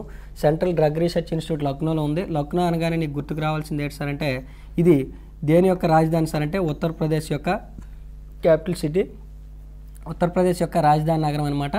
అలానే ఇది వచ్చేసి మనకి ఈ యొక్క లక్నో వచ్చేసి నీకు ఇంకొక ఇన్స్టిట్యూట్ కూడా ఇక్కడ మనం డిస్కస్ చేస్తాము లక్నోలో.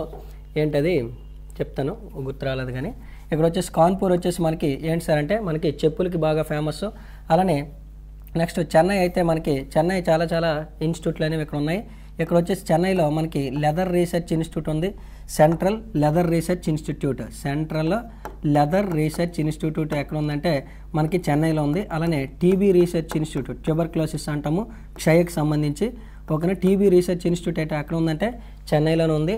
అలానే నెక్స్ట్ అన్నాదురై, ఓకేనా, సిఎన్ అన్నాదురై అంతర్జాతీయ విమానాశ్రయం అనేది అన్నాదురై విమానాశ్రయం ఎక్కడ ఉంది సార్ అంటే అన్నాదురై విమానాశ్రయం ఎక్కడ ఉందంటే మనకి చెన్నైలోనే ఉంది. అలానే మరొకటి ఏంటి సార్ అంటే కోరమాండల్ ఎరువుల కర్మాగారం. కోరమాండల్ ఇందాక కూడా మీకు చెప్పాను, కోరమాండల్ తీరం అంటే తమిళనాడు అని చెప్పాను ఆల్రెడీ.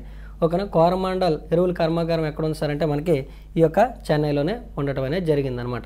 నెక్స్ట్ దేశంలో మొట్టమొదటి సిమెంట్ ఫ్యాక్టరీని ఎక్కడ ఏర్పాటు చేశారు సార్ అంటే దేశంలో మొట్టమొదటి సిమెంట్ ఫ్యాక్టరీని ఎక్కడ ఏర్పాటు చేశారంటే మనకి ఈ యొక్క చెన్నైలోనే ఏర్పాటు చేయడం జరిగింది.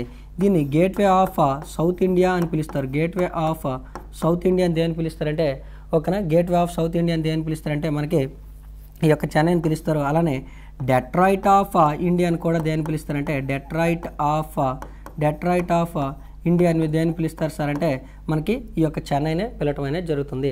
ఇక్కడ most important central leather research institute, central leather research institute, TB institute.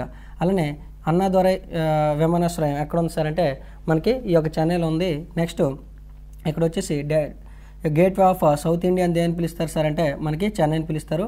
Detroit of India అని దేని పిలుస్తారంటే మనకి ఈ యొక్క చెన్నైనే పిలుస్తారు. మరి ఇక్కడ ఒక పాయింట్ మిస్ అయిందన్న లక్నోకి సంబంధించి, ఇది ఏ నది పక్కన ఉందని అడుగుతాడు. లక్నో వచ్చేసి మనకి గోమతి నది పక్కన ఉంది. It is situated at the river bank of Gomati.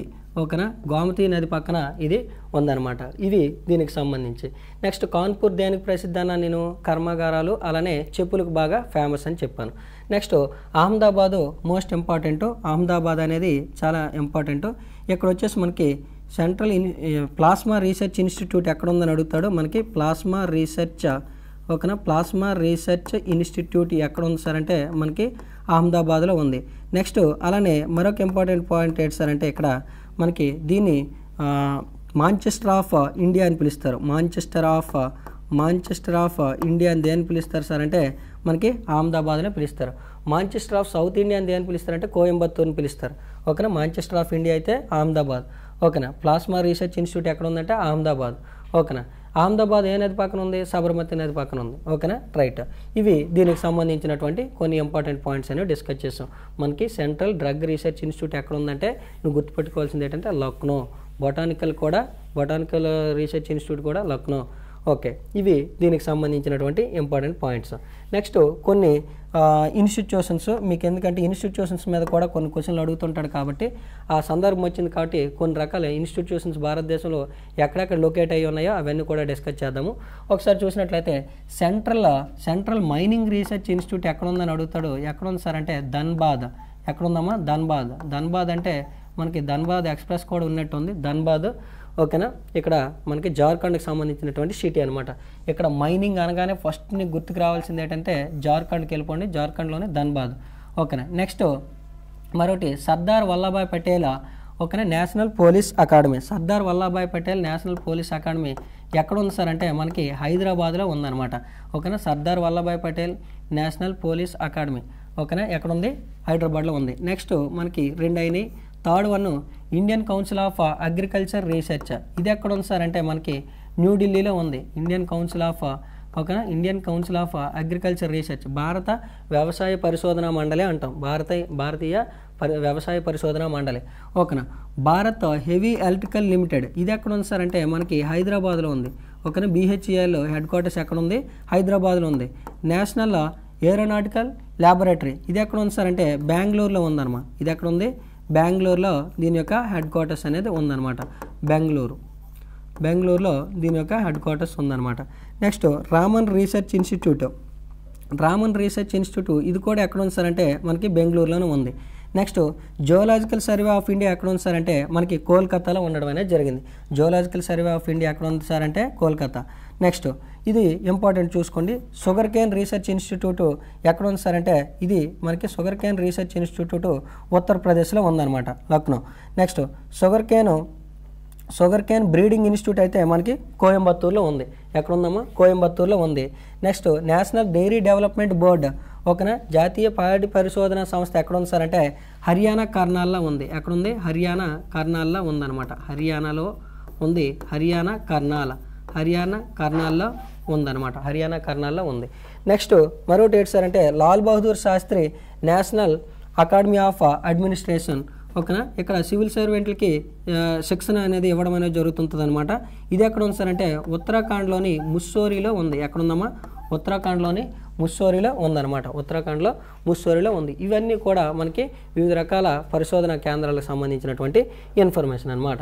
Next 75 చూసినట్లయితే క్రింది వాటిలో కథక్ నృత్యంలో సంబంధం కలవారు ఎవరైనా అడుగుతుండ. కథక్లో ఎవరు సంబంధం కలవారని అడుగుతుండో. మరి కథక్లో బాగా ఫేమస్ అయినటువంటి పర్సనాలిటీ ఎవరు సార్ అంటే మనకి సితారదేవితో పాటు శంభు మహారాజు. ఓకేనా. శంభు మహారాజు కూడా మనకి బాగా బిర్జు మహారాజు. వీళ్ళు ముగ్గురు కూడా ఎందులో ఫేమస్ డ్యాన్సర్స్ సార్ అంటే మనకి కథక్లో ఫేమస్. మరి రామన్ కుట్టి నాయర్ ఎందులో ఫేమస్ అంటే మనకి కథాకళి. ఓకేనా. కథాకళిలో ఫేమస్ ఎవరు సార్ అంటే రామన్ కుట్టి నాయర్ అనమాట. రామన్ కుట్టి నాయర్. నెక్స్ట్ పండిట్ రవిశంకర్ అయితే మనకి సితార వాయిద్యుడు అనమాట. పండిట్ రవిశంకర్ అయితే మనకి సితారాలో ఫేమస్. ఇతను ఏ ఇన్స్ట్రుమెంట్ ప్లే చేస్తారంటే సితార వాయిద్యుడు. నెక్స్ట్ రుక్మిణీదేవి అయితే మనకి భరతనాట్యంలో ఫేమస్ అనమాట. ఎందులోనమ్మా? భరతనాట్యంలో ఫేమస్. భరతనాట్యంలో ఫేమస్ ఎవరు సార్ అంటే మనకి ఈ యొక్క రుక్మిణీదేవి. మరి భరతనాట్యం ఏంటి సార్ అంటే ఓల్డెస్ట్ క్లాసికల్ డ్యాన్స్ ఫామ్. ఓకేనా. అత్యంత పురాతనమైనటువంటి ఓకేనా శాస్త్రీయ నృత్యం అనమాట. ఓకేనా. Dance form oldest classical dance ఫామ్గా ఎవరు చెప్తామంటే భరతనాట్యంలో ఎవరు ఫేమస్ అంటున్నానంటే మనకి ఈ యొక్క రుక్మిణీదేవి. అలానే మీరు రీసెంట్గా వచ్చినటువంటి పద్మ విభూషణ్, పద్మశ్రీ, పద్మభూషణ్ ఇవన్నీ కూడా ఈ అవార్డులో వివిధ కళా రంగానికి చెందినటువంటి ప్రముఖులకు అవార్డులు ఇచ్చారు. వాళ్ళు ఏ కేటగిరీ డ్యాన్సరా లేకపోతే ఒక యాక్టరా, ఇవి కూడా వాళ్ళ యొక్క ఫీల్డ్స్ అనేవి మీరు గుర్తుపెట్టుకోవాల్సిన అవసరం ఉంది. కొంచెం వాటి మీద కూడా మీరు పద్మ అవార్డ్స్ మీద కూడా బిట్లైనా వస్తాయి. అవి కూడా కాన్సన్ట్రేషన్ చేయండి. అంటే వాళ్ళు ఏ ఫీల్డ్కి చెందిన వాళ్ళు లేదా ఏ అవార్డు వచ్చింది అనేది కూడా మీరు కాన్సన్ట్రేషన్ చేయాలి. నెక్స్ట్ మనకి ఇక్కడ వచ్చేసి the dimensions of the football field is అన్నాడు. Dimensions of the football field యొక్క డైమెన్షన్స్ అంటే మనకి ఏంటి సార్ అంటే 100 to 110 metres long 64 to 75 wide అనేది ఉంటుందండి. అది మాత్రం మీరు గుర్తుపెట్టుకోవాలి. ఓకేనా. మరి హాకీ ఫీల్డ్ యొక్క డైమెన్షన్స్ అడిగితే 94 ఇదేంటమ్మ ఇది హాకీకి సంబంధించినటువంటి హాకీ ఫీల్డ్ యొక్క డైమెన్షన్స్ ఏంటి సార్ అంటే 91.4 మీటర్ లాంగ్ 55 మీటర్స్ వైడ్ ఉంటుంది అనమాట. నెక్స్ట్ ఇక్కడ వచ్చేసి హ్యాండ్బాల్ వచ్చేసి మనకి మరొక దాని డైమెన్షన్స్ ఏంటి సార్ అంటే మనకి 40 మీటర్స్ లాంగ్ 20 మీటర్స్ వైడ్ అనమాట. ఓకేనా. 40 మీటర్స్ లాంగ్ 20 మీటర్స్ వైడ్. ఇవి కూడా గేమ్స్ వాటి డైమెన్షన్స్. అలానే మనకి ఇంకేం అడుగుతాడు సార్ అంటే ఇక్కడ స్పోర్ట్లో ఒక గేమ్లో ఎంతమంది క్రీడాకారులు ఉంటారో, ఒక గేమ్ ఎన్ని పాయింట్లకి గేమ్ కండక్ట్ చేస్తారు, ఇవన్నీ కూడా నువ్వు నేర్చుకొని ఎగ్జామినేషన్కి వెళ్ళాలి. ఇప్పుడు అన్నీ కూడా బిట్లు ఈ స్టైల్లోనే వస్తున్నాయి. ఓకేనా. సింగిల్ లైన్ బిట్టే కానీ ఇన్ఫర్మేషన్ నీకు తెలియనట్లయితే ఈజీగా ఆ బిట్ని పక్కన పెట్టేస్తున్నావు. ఒక మార్కులు అనేవి కోల్పోతున్నావు. కాబట్టి నువ్వేం చేయాలి? హాకీ ఈ యొక్క డైమెన్షన్స్ గుర్తుపెట్టుకోవాలి. అలానే నెక్స్ట్ మరొకటి ఏంటి సార్ అంటే నెంబర్ ఆఫ్ ప్లేయర్స్ గుర్తుపెట్టుకోవాలి. ఆ గేమ్ ఎన్ని పాయింట్లు కండక్ట్ చేస్తున్నారు అది కూడా కొన్ని గేమ్స్ ఉంటాయి, అవి కూడా గుర్తుపెట్టుకోవాలి. ఓకేనా. నెక్స్ట్ ఒకసారి చూసినట్లయితే వివిధ డైమెన్షన్స్ అనేవి నేను చార్ట్ రూపంలో మీకు ప్రొవైడ్ చేయడం అనేది జరిగింది. ఏ ఫీల్డ్కి ఓకేనా, ఏ ఫీల్డ్కి ఎంత మెజర్మెంట్స్ ఉంటాయనేవి ఇవన్నీ కూడా మీరు కొంచెం స్క్రీన్ షాట్ తీసుకొని కొంచెం లోడ్ చేసుకొని పక్కాగా అయితే దీని నుంచి బిట్ వస్తే మాత్రం మనకి ఈ ఏరియా నుంచి అయితే మిస్ అయ్యేటటువంటి ఛాన్సే లేదు. గుర్తుపెట్టుకోండి. ఇవన్నీ కూడా నేను డిఫరెంట్ కలెక్షన్ ద్వారా మీకు అందించడం అనేది జరుగుతుంది. ఓకేనా. ఇవన్నీ చెప్పడం అంటే ఒకే వీడియోలో అవ్వదు కాబట్టి మీరు కొంచెం కాపీ చేసుకోండి. డిఫరెంట్ దీని మీద ఏమైనా సెక్షన్ వైజ్గా ఏమైనా సరే నీకు స్పోర్ట్స్ సంబంధించి ఏమైనా నీకు బిట్లు ప్రాక్టీస్ చేసినప్పుడు ఇవి మీకు హెల్ప్ అవుతాయి. కాబట్టి ఇవి చాలా ఇంపార్టెంట్. ఏ స్పోర్ట్కి ఎంత మెజర్మెంట్స్తో డైమెన్షన్స్ ఏవేవి ఉండాలనేది నోట్ చేసుకోవాలి ఇవన్నీ కూడా. ఓకేనా. నెక్స్ట్ మరొకటి జమ్మూ కాశ్మీర్లో ప్రధానంగా ప్రదర్శించేటటువంటి నృత్యం ఏదన్నాడు. జమ్మూ కాశ్మీర్లో ప్రధానంగా ప్రదర్శించే నృత్యం ఏదంటే ఇక్కడ బిహు అంటే మనకి అస్సాం అని తెలిసిపోతుంది. బిహు అనేది ఆల్రెడీ మనం అందరం చదివాం కాబట్టి ఇది వచ్చేసి మనకి అస్సాం అనమాట. మరి సమాయ్ అయితే ఏంటి సార్ అంటే గోవా అనమాట. సమాయ్ వచ్చేసి గోవా. మరి జాబ్రో అయితే మనకి ఈజీ గుర్తుంటే జాబ్రో జమ్మూ కాశ్మీర్, జాబ్రో జమ్మూ కాశ్మీర్ అనమాట. కాబట్టి ఈ నృత్యం జాబ్రో నృత్యం ఎక్కడికి సంబంధించింది సార్ అంటే మనకి జమ్మూ కాశ్మీర్కి సంబంధించింది. ఇదైతే మనకి తెలంగాణ స్టేట్కి సంబంధించినటువంటి నృత్యం అనమాట. ఓకేనా, తెలంగాణ స్టేట్కి సంబంధించినటువంటి నృత్యం. ఇవన్నీ కూడా మీరు గుర్తుపెట్టుకోవాలి. అంటే క్లాసికల్ డ్యాన్స్ ఫామ్స్, ఫెస్టివల్స్, సిఇఓలు, బ్రాండ్ అంబాసిడర్లు, లేకపోతే పంచవర్ష ప్రణాళికలు, జనాభా లెక్కలు, ఓకేనా, స్టాటిక్ పరంగా అవార్డులు, ఓకేనా, ఇవన్నీ కూడా మీరు చదువుకుంటే వెళ్ళాలన్నమాట. ఓన్లీ మ్యాథ్స్ మాత్రమే చేస్తే కాదు, అన్ని రకాలుగా మీరు సక్సెస్ అవ్వాలంటే జీకే, కరెంట్ అఫైర్స్, అలానే ఇంగ్లీష్ కూడా మీరు చదువుకుంటూ వెళ్ళినప్పుడు మాత్రమే ఎగ్జామ్ అనేది క్వాలిఫై అవ్వగలుగుతారు. ఓకేనా. నెక్స్ట్ మరొకటి చూడండి. Dash are located on the 17th group on the periodic table. ఓకేనా, ఆవర్తన పట్టికలో 17వ గ్రూపులో ఉన్నటువంటి మూలకాలు ఏవని అడుగుతుండో 17వ గ్రూప్లో ఉన్నటువంటి మూలకాలు ఏమి సార్ అంటే మనకి హాలోజన్స్ అనమాట. ఓకేనా, 17వ గ్రూప్లో ఉన్న ఏంటి సార్ అంటే మనకి హాలోజన్స్ అనగానే నీకు గుర్తుకు రావాల్సిన 2 మూలకాలు ఏంటి సార్ అంటే మనకి ఫ్లోరిన్, క్లోరిన్ అనేవి మనకి దేని కిందకి వస్తాయంటే హాలోజన్ కిందకి వస్తాయి అనమాట. ఆ ఫ్లోరిన్నే మనకి ఆవర్తన పట్టికలో మూలకాల్లో అత్యధిక రుణ విద్యుదాత్మక మూలకం ఏంటంటే ఫ్లోరిన్ అని చెప్తాం. ఓకేనా, ఫ్లోరిన్, క్లోరిన్ ఇవి హాలోజన్స్ కిందకి వస్తాయి.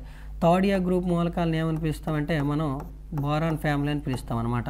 ఓకేనా, 6th ఇయర్ గ్రూప్ మూలకాలను ఏమని పిలుస్తాం సార్ అంటే మనం చాల్కోజన్స్ అని పిలుస్తాం అనమాట. 0 గ్రూప్ మూలకాలను ఏమని పిలుస్తాం సార్ అంటే మనం నోబుల్ గ్యాసెస్ అని పిలుస్తాం అనమాట. ఇవన్నీ కూడా గుర్తుపెట్టుకోవాలి. ఇక్కడ అల్యూమినియం ఇవన్నీ వస్తాయి అనమాట. నోబుల్ గ్యాసెస్ అంటే మీ అందరికీ తెలుసు, helium, neon, organ, krypton, xenon, Radeon ఇవన్నీ కూడా మనకి నోబుల్ గ్యాసెస్ కిందకి 0 గ్రూప్ అని. వీటినే జడవాయువులు రాసుకోవాలి. వీటినే జడవాయువులు అనేసి, ఉత్కృష్ట వాయువులు అనేసి అని పిలుస్తారు అనమాట. ఓకేనా, నోబుల్ గ్యాసెస్ని ఆ పేరుతో పిలుస్తారు. నెక్స్ట్ మరొకటి ఏంటి సార్ అంటే హరిత విప్లవం. హరిత విప్లవం కింది వేటిపై ప్రభావం చూపించింది అని అడిగాడు. చాలా ఇంపార్టెంట్ ఏరియా అనమాట. విప్లవాలు కూడా మీరు చదువుకొని వెళ్ళాలి. రెవల్యూషన్స్, ఏ రెవల్యూషన్ దేనికోసం పెట్టారనేది నేర్చుకోవాలి. ఇక్కడ వచ్చేసి మనకి ఇక్కడ హరిత విప్లవం దేనికి సంబంధించారంటే food grains. Father of green revolution ఏమని పిలుస్తారు? ఎంఎస్ స్వామినాథన్ అని పిలుస్తారు. ఓకేనా, ఎంఎస్ స్వామినాథన్ అని పిలుస్తారు. మరి ఇక్కడ వచ్చేసి కూరగాయలకు సంబంధించినటువంటి విప్లవం ఏదైనా ఉంది అంటే మనకి గోల్డెన్ రెవల్యూషన్. ఏంటమ్మా? గోల్డెన్ రెవల్యూషన్ దేనికి సంబంధించింది సార్ అంటే గోల్డెన్ రెవల్యూషన్ అనేది లేదా గోల్డెన్ విప్లవం లేదా బంగారు విప్లవం దేనికి సంబంధించింది సార్ అంటే మనకి పండ్లు, కూరగాయలకు సంబంధించినటువంటిది. మరి ఇక్కడ వచ్చేసి నూనె గింజలకు సంబంధించినటువంటి విప్లవం ఏది సార్ అంటే ఎల్లో విప్లవం. ఓకేనా, ఎల్లో రెవల్యూషన్ అంటాం అనమాట. ఎల్లో రెవల్యూషన్ దేనికి సంబంధించింది సార్ అంటే మనకి ఆయిల్ సీడ్స్ అనమాట. అలా రౌండ్ రెవల్యూషన్ అయితే బంగాళదుంపలని, రెడ్ అంటే మీటు, టమాటా అని, ఇలా ఇవన్నీ కూడా మీరు గుర్తుపెట్టుకోవాల్సిన అవసరం ఉంది. రెవల్యూషన్స్ కూడా చదువుకొని వెళ్ళండి. నెక్స్ట్ మరొకటి ఏంటి సార్ అంటే లాస్ట్ మనకి చివరిగా ఈ 2 టెస్ట్కి సంబంధించి చివరి బిట్ ఏంటి సార్ అంటే ప్లాసీ యుద్ధం ఏ సంవత్సరంలో జరిగింది అడుగుతున్నాడు. ప్లాసీ యుద్ధం వచ్చేసి మనకి 1757లో జరిగిందనమాట. ఎప్పుడు జరిగింది? 1757లో జరిగింది. అసలు ఈ ప్లాసీ యుద్ధం గురించి డిస్కస్ చేసే ముందు మనకి ఇక్కడ ఫస్ట్ గుర్తుకు రావాల్సిన పర్సన్ ఎవరు సార్ అంటే మనకి ఈ యొక్క ప్లాసీ యుద్ధం అనగానే మనకు గుర్తుకు రావాల్సిన పర్సన్ ఎవరంటే సిరాజుద్దౌలా. ఓకేనా, సిరాజుద్దౌలా అనేటటువంటి పర్సన్ గుర్తుకు రావాలి. మరి ఈ యొక్క సిరాజుద్దౌలా ఎవరు సార్ అంటే ఈయన ఒక బెంగాల్ నవాబ్ అండి. ఈయన ఎవరు? బెంగాల్కి చెందినటువంటి నవాబు. యాక్చువల్గా బ్రిటిష్ వారు లేదా ఆంగ్లేయులు అనేవాళ్ళు ఈ యొక్క బ్రిటిష్ వారు భారతదేశంలో మొట్టమొదటిసారిగా ఆక్రమించినటువంటి రాష్ట్రం ఏది సార్ అంటే బెంగాల్ రాష్ట్రం. ఆ బెంగాల్ని అనేక మంది నవాబులు పరిపాలించడం అనేది జరిగింది. అందులో ఈ యొక్క సిరాజుద్దౌలా అనేటటువంటి పర్సన్ ఒకరనమాట. అనేక రకాల మంది, ఓకేనా, ఆలివర్ది ఖాన్ అని, మీర్ కాసిం, మీర్ జాఫర్, ఇలా సిరాజుద్దౌలా, ఇలా డిఫరెంట్ ఒక 10-12 మంది ఇక్కడ ఈ యొక్క బెంగాల్ ప్రాంతాన్ని పరిపాలించడం జరిగింది. ఎక్కువగా ఆంగ్లేయులకు వ్యతిరేకంగా పోరాడినటువంటి వ్యక్తి ఎవరు సార్ అంటే ఈ యొక్క బ్రిటిష్ వారికి వ్యతిరేకంగా పోరాడిన వ్యక్తి ఎవరంటే సిరాజుద్దౌలా. ఈ యొక్క సిరాజుద్దౌలా ఏం చేశారు సార్ అంటే బెంగాల్ ప్రాంతంలో, ఓకేనా, బెంగాల్ ప్రాంతంలో ఈ యొక్క ఫ్రెంచ్ వారు, ఆంగ్లేయులు ఆక్రమణలు చేపట్టకుండా ఎక్కువగా వాళ్ళకి వ్యతిరేకంగా పోరాడేవాడు. అలానే వాళ్ళు ఆక్రమించినటువంటి ప్రాంతాలకు వాళ్ళు కోటలు కట్టుకోవడం అనేది, కోటలు అంటే సెక్యూరిటీ కోసం కోటలు అనేది నిర్మించుకుంటే వాటికి అడ్డు తిరగడం అనేది జరిగింది. ఫలితంగా తర్వాత కాలంలో ఈయన ఆంగ్లేయుల్ని ఎదుర్కొనే ప్రయత్నంలో ఒక యుద్ధాన్ని ఫేస్ చేశారు. ఆ యుద్ధం పేరే మనకి ప్లాసీ యుద్ధం అనమాట. జనవరిలో జరిగింది. మరి ఆంగ్లేయులకి జరిగినటువంటి యుద్ధం ఎవరెవరి మధ్య జరిగిందని అడిగితే నువ్వు గుర్తుపెట్టుకోవాల్సింది ఎవరు సార్ అంటే రాబర్ట్ క్లైవ్. ఎవరమ్మా? సిరాజుద్దౌలాకు ఎవరెవరికి జరిగింది? రాబర్ట్ క్లైవ్కి జరిగిందనమాట. ఓకేనా. ఈ యొక్క స్వతంత్ర రాజు తరపున సిరాజుద్దౌలా, బెంగాల్ నవాబు తరపున సిరాజుద్దౌలా, ఆంగ్లేయుల తరపున వచ్చేసి రాబర్ట్ క్లైవ్, వీళ్ళిద్దరి మధ్య 1757లో ఈ యొక్క ప్లాసీ యుద్ధం అనేది జరిగింది. చివరికి ఈ యొక్క సిరాజుద్దౌలా ఈ యొక్క సైన్యంలో ఉన్నటువంటి చిన్న చిన్న లోపాల వల్ల ఇతను ఈ యొక్క సిరాజుద్దౌలా అనే వ్యక్తి ఓడిపోవడం అనేది జరిగింది. ఇతని యొక్క సేనాని ఎవరంటే మీర్ జాఫర్, అతన్ని వీళ్ళు ఆంగ్లేయులు లోపరుచుకోవడం వల్ల కొద్దిపాటి లోపాలతో ఇతను ఓడిపోవడం అనేది జరుగుతుంది అనమాట. మరి ఈ యొక్క ఆంగ్లేయుల యొక్క కార్యకలాపాలను వ్యతిరేకించినటువంటి ఈయన బెంగాల్లోని ఒక ఉదంతం జరిగిందనమాట. అది మోస్ట్ ఇంపార్టెంట్, బిట్ రూపంలో మనకి అడగడం జరుగుతుంది. కలకత్తా చీకటి గది ఉదంతం అంటాడు, బ్లాక్ హోల్ ట్రాజడీ అంటారనమాట. కలకత్తా చీకటి గది ఉదంతం అంటారు, కలకత్తా చీకటి గది ఉదంతం అంటారు. ఇది ఎప్పుడు జరిగిందంటే, ఇది ఎప్పుడు జరిగింది సార్ అంటే మనకి 1756లో జూన్లో ఈ యొక్క ఇన్సిడెంట్ అనేది జరిగింది. ఏంటి సార్ అంటే ఇతను వచ్చేసి ఈ యొక్క సిరాజుద్దౌలా సుమారు 146 మందిని ఈ యొక్క ఆంగ్లేయుల్ని బంధించి ఒక రూమ్లో పడేయటం అనేది జరిగింది. ఆల్మోస్ట్ ఒక 123 మెంబర్స్ వరకు గాలాడక చనిపోతారనమాట. నీకు బిట్ ఇక్కడ ఏ విధంగా అడుగుతాడంటే కలకత్తా చీకటి గది ఉదంతం ఏ సంవత్సరంలో జరిగిందని అడుగుతాడు. 1756 అని గుర్తుపెట్టుకో. ప్లాసీ యుద్ధం ఎప్పుడు జరిగిందంటే 1757 అని గుర్తుపెట్టుకో. ఎవరెవరి మధ్య జరిగిందంటే సిరాజుద్దౌలాకి, రాబర్ట్ క్లైవ్కి. సిరాజుద్దౌలా ఎవరు సార్ అంటే బెంగాల్ నవాబుల్లో ఇతను వన్ ఆఫ్ ద పర్సన్ అనమాట. ఇతని యొక్క సేనాని ఎవరంటే మీర్ జాఫర్. ఓకేనా. అతను లోబర్చుకోవడం వల్ల ఈ యొక్క సైన్యం అనేది వీక్ అయ్యి ఇతను ఓడిపోవడం అనేది జరుగుతుంది. ఓకేనా. దీని గురించి డెప్త్ అనేది మీకు హిస్టరీలో మీ సార్లు అనేది డిస్కస్ చేస్తారు, ఇబ్బంది లేదు. మన జీడీ లెవెల్లో ఒక లో లెవెల్లో మీకు ఒక కంటెంట్ అనేది మీ బిట్ ఏరియా ప్రకారం ఇక్కడ అందచేయడం అనేది జరుగుతుంది. ఇప్పుడు వరకు మన యొక్క ఛానల్ సబ్స్క్రైబ్ చేయనట్లయితే సబ్స్క్రైబ్ చేయండి. ఎందుకంటే మీకు మళ్ళీ చెప్తున్నాను, స్టేట్లో బెస్ట్ ఇన్ఫర్మేషన్ అనేది మీకు జీకే పరంగా అవ్వచ్చు, మ్యాథ్స్ పరంగా అవ్వచ్చు, ఇంగ్లీష్ పరంగా అవ్వచ్చు, మంచి కంటెంట్ అనేది మీకు ఇవ్వడం అనేది జరుగుతుంది. సో దట్ విజయనగరంలో ఆర్కే అకాడమీ అనేది కోట జంక్షన్ దగ్గర ఉంది. ఎవరైనా సరే ఎస్ఎస్సి జీడీకి సంబంధించి నెక్స్ట్ మనం లాంగ్ టర్మ్ బ్యాచ్ కూడా ఫామ్ చేస్తున్నాము భవిష్యత్తులో త్వరలో రాబోయేటటువంటి నోటిఫికేషన్కి.